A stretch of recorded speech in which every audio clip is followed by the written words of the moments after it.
Hello and welcome to the Executive Lounge with me, Jerry Adjorlolo, where we get talking with C-suite executives and find out from them how they achieve shared targets for all their stakeholders.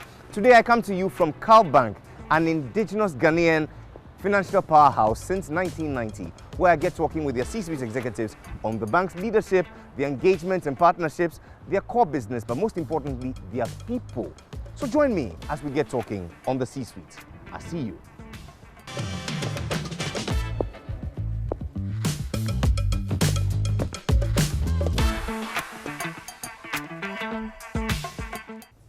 I'm welcomed today into the Executive Lounge of CalBank PLC by the Managing Director, Mr. OWIREDU, JZIFA AMEGASHIE, the Head, Corporate and Investor Relations, and Peter FORDJOUR, Group Head, Retail and Consumer Banking. Ladies and gentlemen, thank you for welcoming me to your Executive Lounge.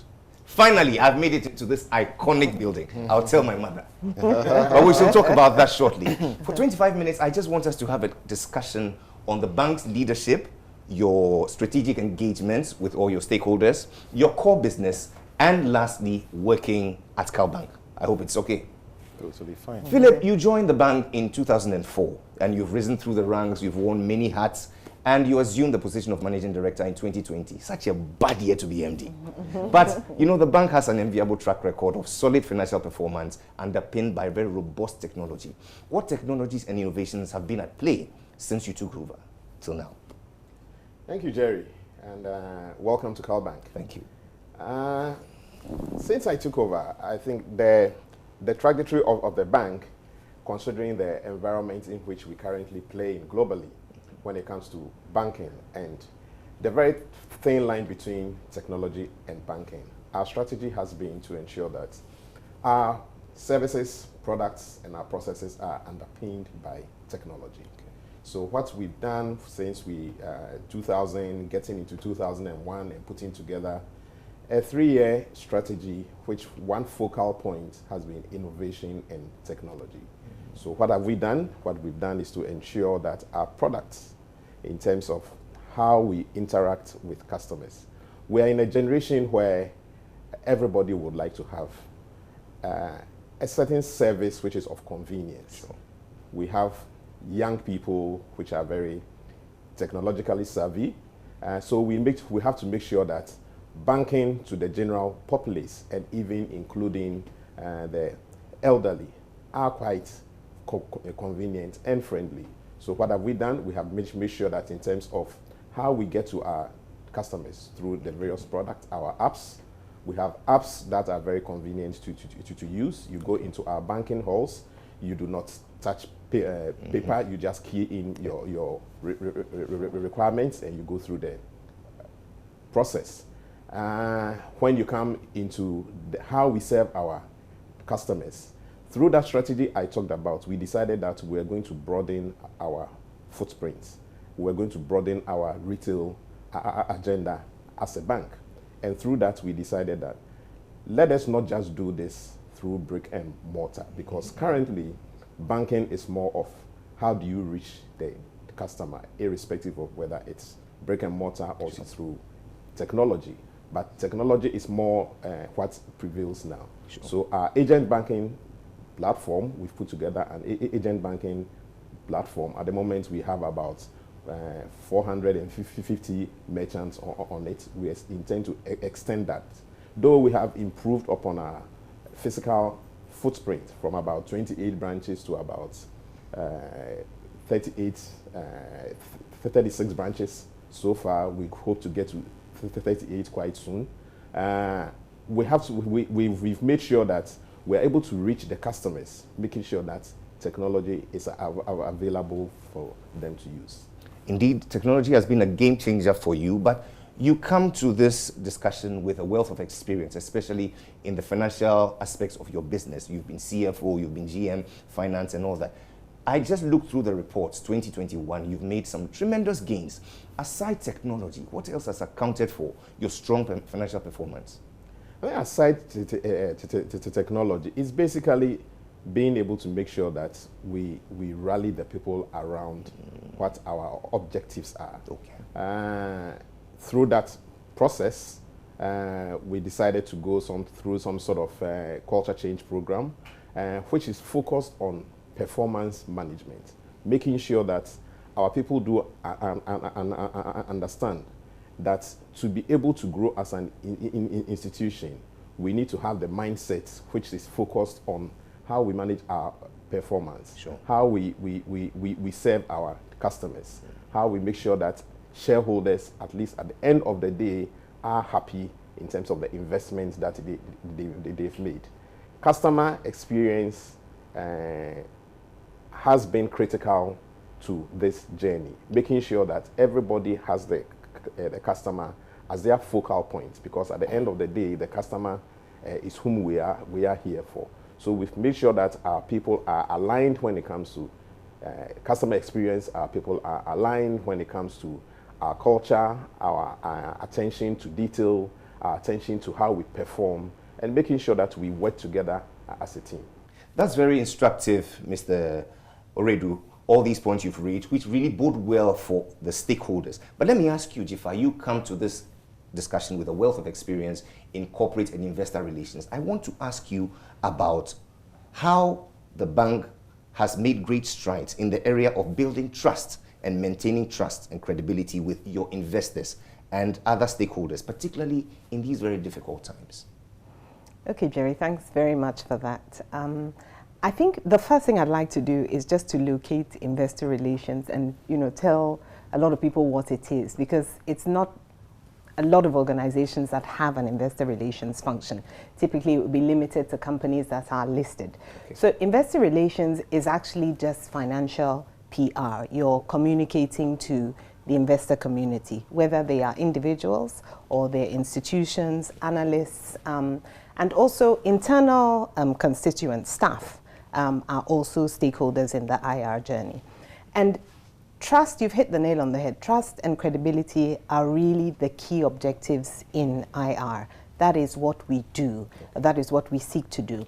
And at Cal, we've achieved that, I would say, in 3 ways. The first thing is that you must, as an organization, have committed to disclosure at a very high level. So the board must have an appetite for disclosure. Okay. The company must disclose for set-piece events, but also for irregular events. So I think that high-level commitment within CalBank around disclosure is what we've come to be known for, and that's why we've built trust with the investor community, and we've become a respected listed company.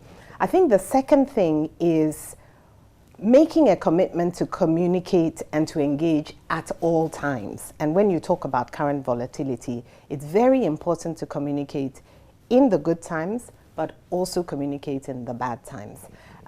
In the good times, you have the set-piece event, communicating your financials, etc., engaging with your shareholders around your performance. But in the bad times or the not-so-good times, it's very important also to talk about the event, the crisis, the problem, and engage shareholders or the investor community around how you plan to push through and solve that issue. Crises, as they come and go, are solvable. The key thing is how it is solved and how you communicate how you plan to get through that event. And I'd say the last thing is it's important to communicate internally. Your staff, as I said, are a very important constituent around what it is that you do, what you plan to do, and how you perform currently and how you perform in future. And that basically gives them the trust that CalBank is a good place to work and the institution is lasting and enduring. So basically that's how we go about it. Peter. Hi, Jerry. You have made tremendous gain on the retail front. I mean, your banks, when you go into CalBank, nothing is paper, everything is, computerized. Tell me, what's been the evolution of the retail banking space when it comes to CalBank? Good question, Jerry. And I would say banking in general, and the face of which is retail banking, has gone through a very interesting evolution. I mean, going with the days where one would tell their family members they are going to visit a bank. In fact, it was a status symbol to have an account. Mm-hmm. But I think those days are long gone. Banking is now a lifestyle. Okay, and for us at CalBank, and to treat things in the CalBank context, for us at CalBank, it is that evolution that fuels how we design our customer touch point and our product and services. I'll give you a typical example. So if I take the banking app, and I think Philip mentioned that, if I take the banking app for CalBank, if I take billers, and by billers I mean vendors who present their services on the app, If I take merchant, by merchant I mean companies who present their sales and they sell their product and services on the app. And even schools that collect fees on the app. We have close to 600 pay points on the app. Wow. Can you agree that is like a shopping mall? Okay, so you can literally live on the app. Okay, and this is because CalBank believes that banking is a lifestyle now, not an event in the past. Okay, and I think we've talked about the experience in the banking hall. Not only is it a very beautiful experience in terms of ambience, we use technology to present paperless. So for you, anybody who walks into CalBank today, you don't have to use any paper to do your transactions. It's paperless. Okay, so I think those, for me, underpins our belief that banking is a life cycle. It's a lifestyle. And I think that for us as a bank, this goes to the very core of how we design our products. Okay. So back to the app, any customer who wants to use a banking app will look out for 3 ingredients. Okay, security, convenience, and the user friendliness of the app. And these 3 for me is the bedrock of the app we've presented. Okay, so this is just to give you a flavor of how far we've come in general and then as a bank. 2023, what's the focus for retail and consumer banking? Again, a good question. So in the spirit of still ensuring that we are supporting the lifestyle of our customers, I would say there are 3 products that I'm very, very, very excited about for 2023. Okay. 3 products. And this is holding every other great thing we do constant. 3 products. First, we are calling our Snap Loan. Okay, so Snap Loan is a very interesting loan. It's a loan you can go and get on any of our digital channels under 2 minutes without walking to a banking hall, without talking to anybody. Brilliant product. Second product is a savings version of this product where, again, in this current environment, it's important to save. You can conduct your savings without having to go to any banking hall to open any account, without having to talk to anybody. Again, another interesting, brilliant experience. And then the one that for me is the most exciting is the current age is social media age. Everybody has a certain social media interactions every single day. So CalBank asks ourselves a simple question: why don't we extend banking onto those platforms? Okay. Again, in support of the thinking that we want to have banking as a lifestyle. So social banking is coming up, and I think it's one to look out for.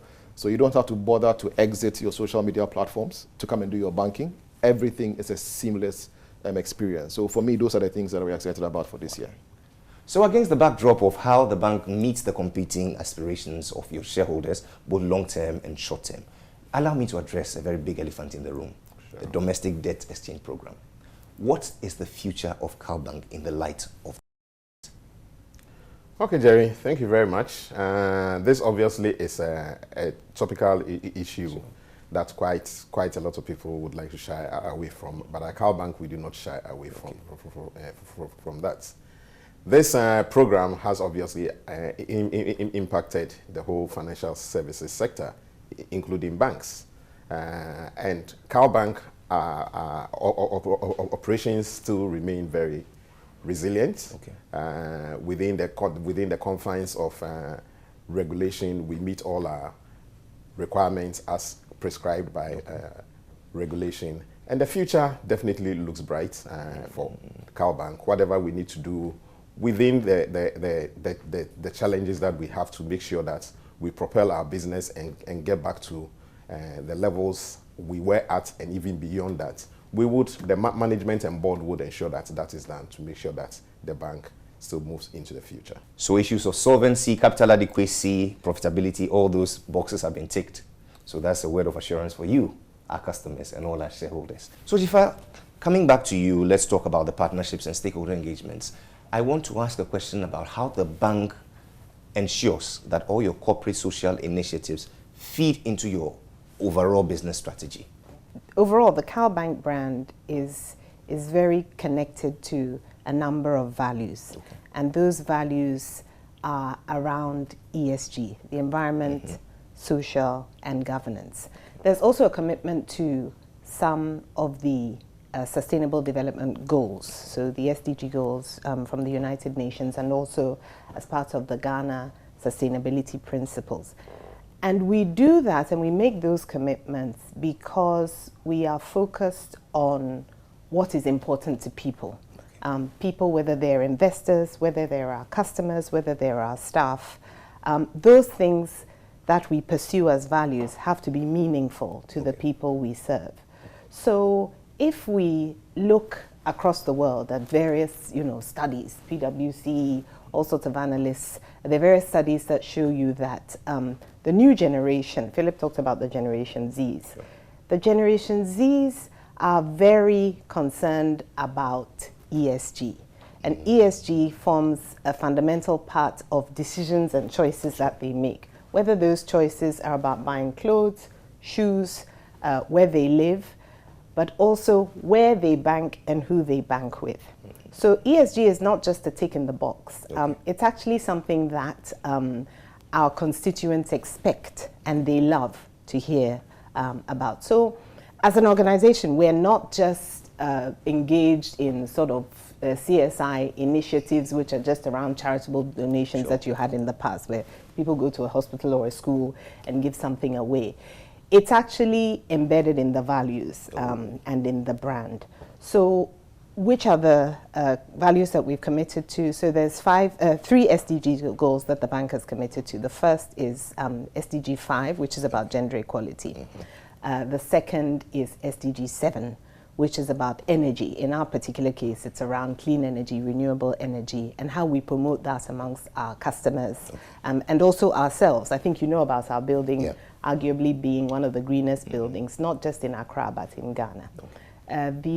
The third is the SDG 9, which is about innovation and technology. So Peter spoke about what we do in terms of digitalization and how the bank has really pursued that very aggressively as an agenda.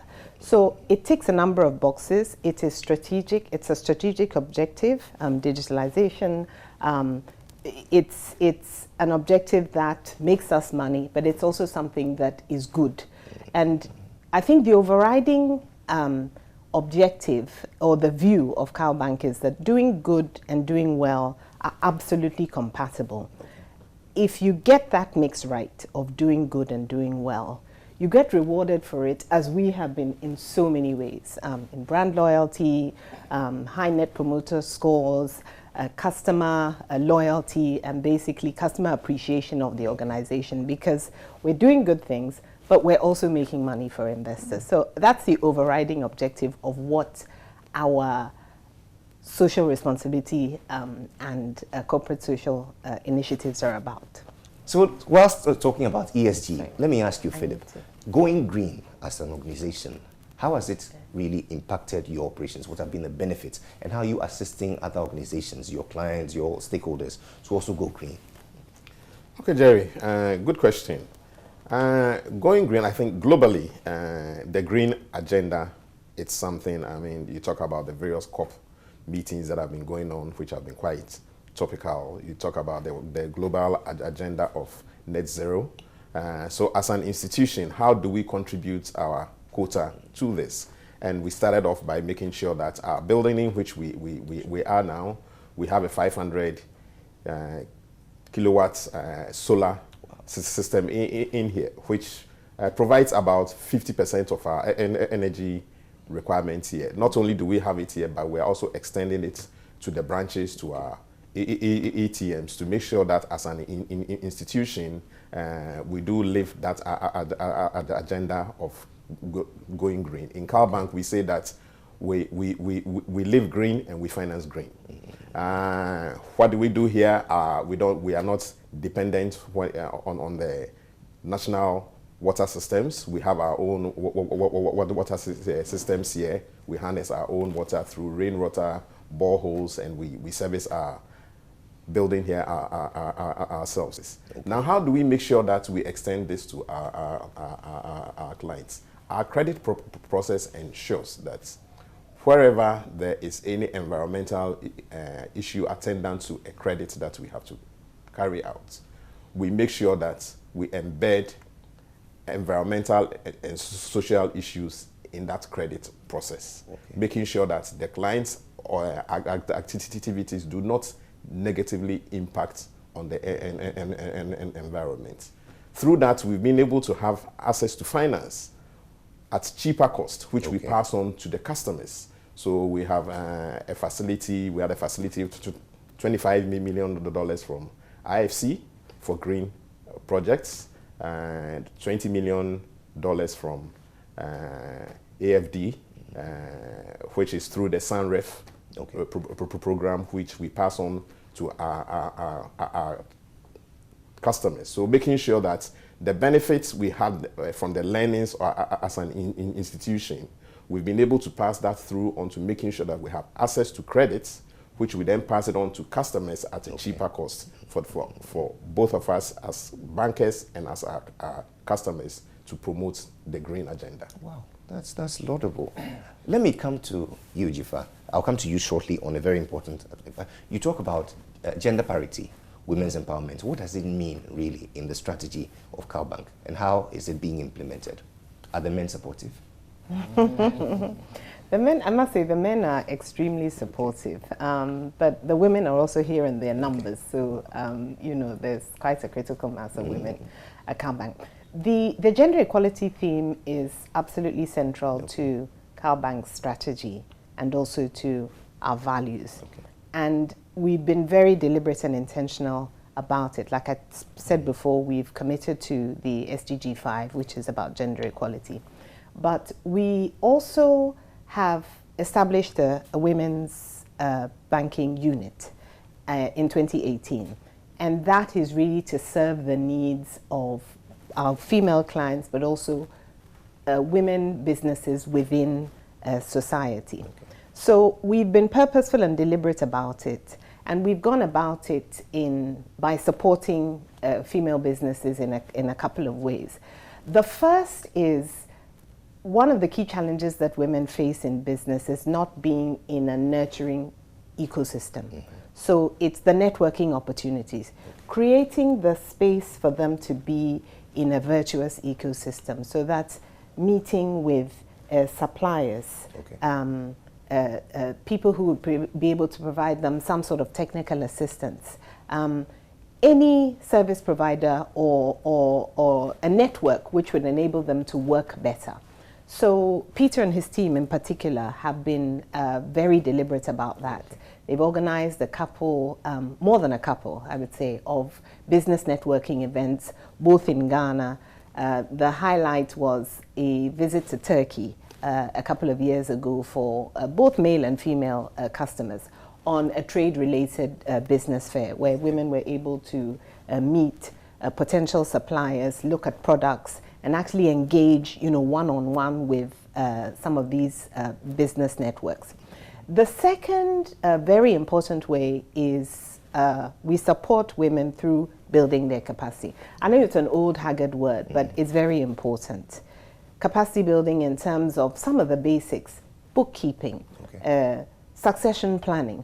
What do you do when you're getting on and you need to ensure the business continuity? Who do you hand over to? Is it a relative? Is it a friend? How do you make sure that those structures are properly in place? And basic bookkeeping. You know, there has to be a difference between your personal expenses and your personal lifestyle and the business expenses and the business lifestyle. They may seem very basic things, but at a very, it's a critical learning point. So we do a lot of capacity building with the women's groups and the women's networks. But then probably the flagship product is the OBAPA women's finance product. So that's a loan facility particularly for women-owned or women-managed businesses. And that is a product that is specifically designed, tailor-made with specific features incorporated. There's some concessionary interest rates. There is also some features around security, which is very often a challenge. Women may not be the de facto owners of collateral, but we have ways around securing the loan facilities without the landed property or the typical sort of collaterals that are required. So it's been a fantastic journey. We have an incredible colleague who actually leads that venture, and it's brought us a lot of accolades and laurels. Amazing views shared so far, but let's wrap up by talking about the people at CalBank. Let me start with you, Peter. Tell us, what is the bank doing to ensure that staff continue to stay focused, determined to contribute their all to the upliftment of the brand? Okay, so I think that's a very good question, and I would say that MD touched on a piece of it. And for me, I think it's about the culture of the bank. Okay. I would say that the bank is more than 30 years old. We've built great successes over the years, but we are not resting on our laurels. So we've started a certain culture change program, and the very heart of that program is to ensure that there is opportunity for people to grow, the right environment is created for performance, and then the recognition and the money aspect also is taken care of. Sure. So for me, I think these three things coming together is the recipe for success in terms of the environment created for staff to progress, to thrive, and to contribute a quota towards the bank's great success. JIFA, your input on that? Okay, so in addition to Peter's point, very important point about culture and having a good organizational culture, I think being known to be an equal opportunities employer is very important. Okay. So coming back to your gender question, for quite a number of years, the bank has been 50-50 in terms of gender balance. And what's remarkable is that 50-50 goes up to the senior management level. Okay. So it's not just that, you know, you have tellers and, you know, junior level staff who are women. At the senior management level, you'll find a large proportion of our heads of department are female, including myself. So it's about living that reality of being an equal opportunities employer and actually seeing that it is possible to actually rise within the organization. So that's a very important thing for all of us. I'm told when it's negative, we call it politics. When it's positive, we call it culture. But it all starts and falls with leadership. You have the last word, Philip. I think for me, Peter and JIFA have touched on most of what the things that we do to make sure that our staff do have some sort of a sense of belonging, a sense of attachment to the Cal brand. Okay. But the most important thing is to be able to provide a sense of direction for the people. It's quite important that people would walk into, whether the head office, any branch, and they understand where, as an institution, we are going. Okay. What role they do play in making sure that that objective is achieved, and what sort of environment is being created for them to make sure that they work in a very comfortable environment. So we've started talking about work from home practices. That has been piloted. Very soon we are going to go full blown on that. We've started talking about people not feeling tied up with all these ties, and how do they come to work, feel well relaxed but well presented, and making sure that as an institution we do create a very conducive environment for our staff to come and work in. And for me, the overarching thing is, where are we? What is the direction? How do we fit in? And how do we contribute to make sure that we build a great institution? And at the end of the day, also knowing that there's something in it for me and all other stakeholders. And with that mindset, we all work together as a team and promote the growth of the bank. It's been a very fascinating conversation on the leadership of CalBank, your partnerships and stakeholder engagements, your core business, but most importantly, your people. I've learned so much. And just like the ship at the back there, it's my prayer that the winds of success will fill your sails. And maybe the next time when we gather here, it will be to count the dividends that have accrued to CalBank in the year 2023. And for taking the time to watch this interview, I want to thank you, our clients, our potential clients, our employees, and our potential employees. You know where to turn for all your banking needs. Come to CalBank, because we say forward together. My name is Jerry Adjorlolo. I thank you for your time.